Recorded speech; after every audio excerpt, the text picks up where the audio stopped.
आध्यात्मिक पागलों का मिशन यह एक व्यंग रचना है और लेखक हरिशंकर परसाई के व्यंग मुद्दों पर करारा तमाचा मारते हैं, अच्छा कड़ा व्यंग करते हैं। अब हम इस व्यंग लेख का सारांश देखते हैं, जो इस प्रकार है। आध्यात्मिक पागलों का मिशन में लेखक ने भारतीयों, अमेरिकियों और शासन व्यवस्था पर करारा तमाचा मारा है।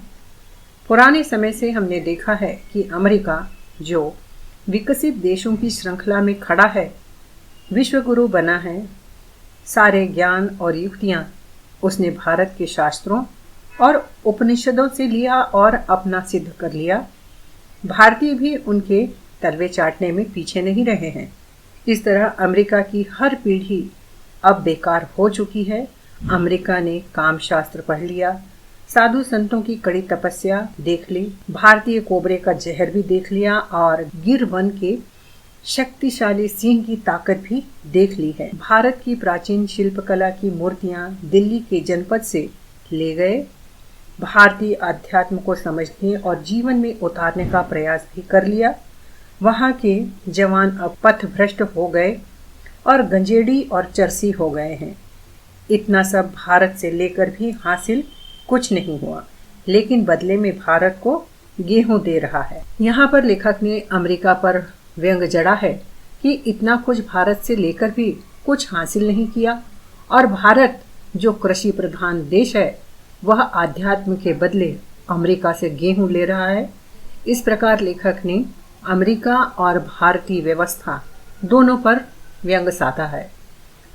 आगे वे कहते हैं कि महर्षि महेश योगी, जो वैदिक ऋषि हैं, बालकृष्ण आदि सब कुछ तो भारत से सीख लिया। अब अमेरिकियों के लिए बचा क्या है जो वे भारत से सीखें और उसका रूप कुरूप करें। लेखक कहते हैं कि वे अमेरिकी कौम को अच्छी तरह से जानते हैं कि वे कुछ देर में किसी चीज से बोर हो जाते हैं, उकता जाते हैं और उन्होंने भौतिक सुख सुविधा की चीजें बटोर ली है। पैसों से पैसे कमाना अर्थात शेयर से अपने आप कमाई होती रहती है उनकी। अब वे क्या करें? घरों में टीवी देखते हैं, शराब पीते हैं और औपचारिकतावश मित्रों से मिलते हैं। How are you doing, how do you do आदि सब बोलते हैं और इस तरह अपनी शाम गुजारते हैं। लेकिन इससे भी उन्हें शांति नहीं मिलती। इसलिए उन्होंने 18 दिसंबर सन 1972 18 दिसंबर 1972 में वियतनाम के हनोई में बम वर्षा करके तबाह किया। इन्हें विनाश में सुख मिलता है, लेकिन इस सब से बढ़कर अमेरिका की आंख भारत देश पर ही है।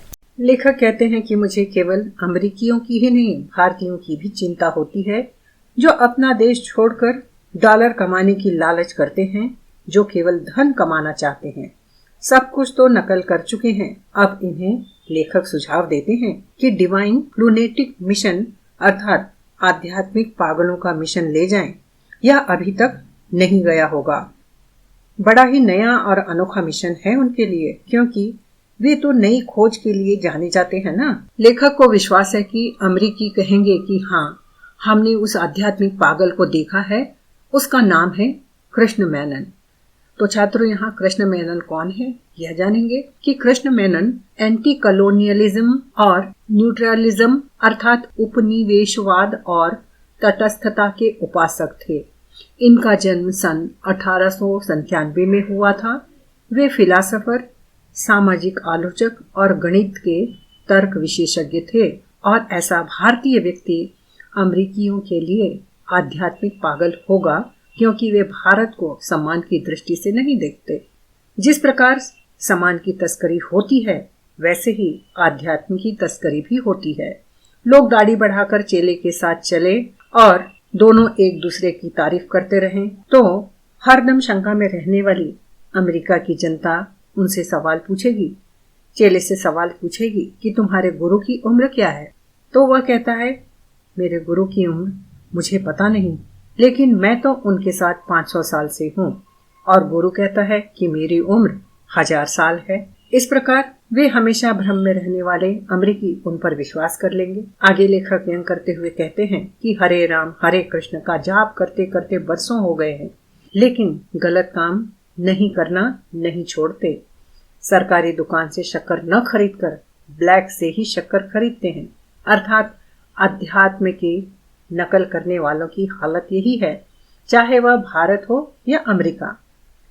आगे वे बताते हैं कि बर्ट्रैंड रसल, जो ब्रिटिश दार्शनिक हैं, उन्होंने बताया कि अमेरिकी समाज बर्बरता या क्रूरता के कारण नाश की ओर पहुंच गया है। वह समाज सभ्य नहीं हो पाया और सभ्यता का एक स्टेप मिस कर दिया है। चाहे जो हो, लेखक को तो आध्यात्मिक पागलपन मिशन चालू करना है। लेखक के अनुसार घोषित पागल इसके सदस्य नहीं बन सकते, बस पागलपन की अच्छी एक्टिंग करना आना चाहिए। इसके लिए सदस्य बनाने के लिए वे अपने प्रोफेसर मित्रों की तलाश कर रहे हैं। मतलब पढ़े लिखे लोग ही इस मिशन में शामिल हो सकते हैं।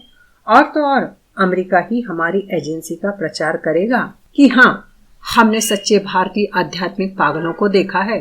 अर्थात अमेरिका विचारवान कम है, जो देखता है वह उसे ही सच मानता है। आगे वे मीडिया का सहारा लेकर तंज कसते हुए कहते हैं कि Mrs Robert, Mrs Simpson TV anchor हमसे इंटरव्यू लेंगे, जनता को कहेंगे कि आध्यात्मिक पागलों का एक मिशन न्यूयॉर्क आ रहा है और हम एक अनोखा आध्यात्मिक अनुभव महसूस करेंगे। सदस्य बनने की ट्रेनिंग भी देंगे।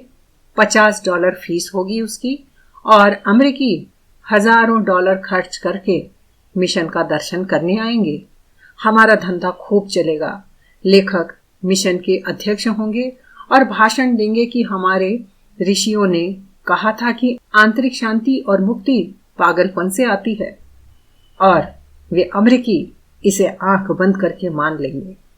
अमेरिका से लौटकर वे कहते हैं कि आध्यात्मिक पागलों का मिशन अमेरिका से लौटकर दिल्ली के रामलीला मैदान या लाल किला ग्राउंड में शानदार स्वागत होगा और कहा जाएगा कि यह एक और जीत है हमारी, दुनिया को शांति और मुक्ति का संदेश देकर आए हैं। देश की प्रधानमंत्री समारोह का उद्घाटन करे, ऐसी लेखक की इच्छा है, जिससे दोनों देशों के राजनीतिक संबंध भी सुधर सकें। इसके लिए पागलों का मिशन जरूरी है। डिवाइन फ्लूनेटिक मिशन की आवश्यकता राष्ट्रीय स्तर पर है। तो इस प्रकार आध्यात्मिक पागलों का मिशन व्यंग का सारांश पूरा होता है। अब हम इसकी विशेषता देखते हैं कि जो इस प्रकार है कि लेखक ने अमेरिका के विश्व गुरु होने की पोल खोली है कि वे दूसरों को तहस नहस करने, नकल करने, संशोधन करके अपना बना लेने में माहिर हैं। इसमें कुछ लालची भारतीय भी शामिल हैं जो डॉलर के लालच में कुछ भी कर सकते हैं और अमेरिका ने भारत से सब सीखा। अब केवल आध्यात्मिक पागलपन के शीर्षक से उन्हें अच्छा पागल बनाया जा सकता है। तो इस प्रकार छात्रों, यह व्यंग की सारांश और विशेषता पूरी होती है और आप लोगों की परीक्षा नजदीक ही आ चुकी है। इसके कारण मैं आप लोगों को पहले की वीडियो की तरह सामग्री उपलब्ध कराने में मैं भी असमर्थ हूँ। मैं चाहती हूँ कि यह सारांश ज्यादा से ज्यादा छात्रों को सहायता पहुंचा सके, इसलिए मैं भी केवल इस वक्त आप लोगों को सारांश ही उपलब्ध करा पा रही हूँ।